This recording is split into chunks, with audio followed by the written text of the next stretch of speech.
Hey, what's up, geeks? This is Darron Brown. I'm your instructor from GeekMODE, the School of React Native. And in this video, we're going to cover the longest uncommon sequence, subsequence 1.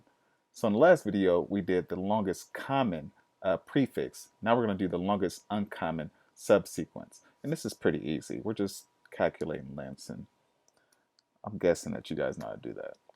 Anyways, let me read the description. Given a group of two strings, you need to find the longest uncommon subsequence of this group of two strings. The longest uncommon subsequence is defined as the longest subsequence of one of these strings, and this subsequence should not be any subsequence of other strings. So basically, the strings, they can't be equal to each other.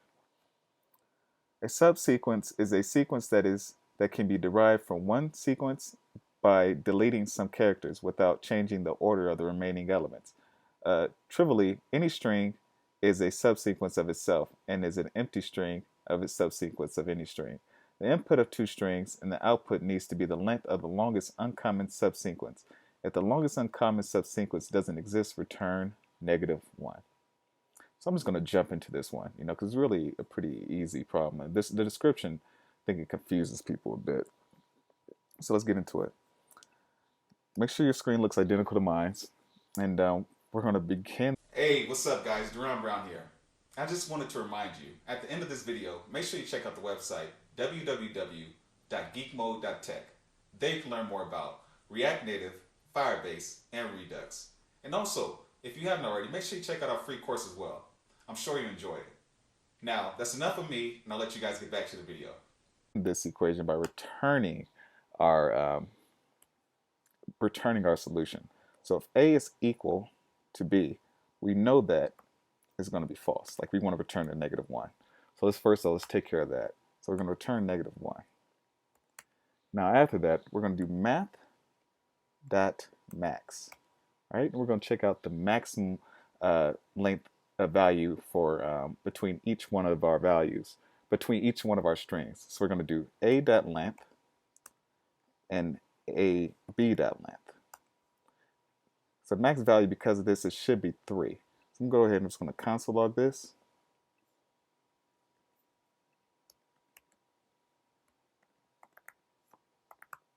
Probably didn't even need to put that, but habits. So anyways, now let's run our code. Node, lead code, longest, uncommon. And yes, our value is 3. So I'm going to go ahead, grab our function, return back to lead code. Let's put that in there, run our code. Let's see what we get. All right, our test passed. This is a pretty easy one, guys. And like I said, I'm curious to see what you guys are doing in your free time, or to help prep you for the next great job or whatnot. So if there's any algorithms you want me to look at, or anything you want to tackle, or any things you just thought that I did that you could have did better, let me know. Have no problem featuring you guys on the show and allowing you guys to tackle it on your own. Anyways, catch you next time. Peace, geeks.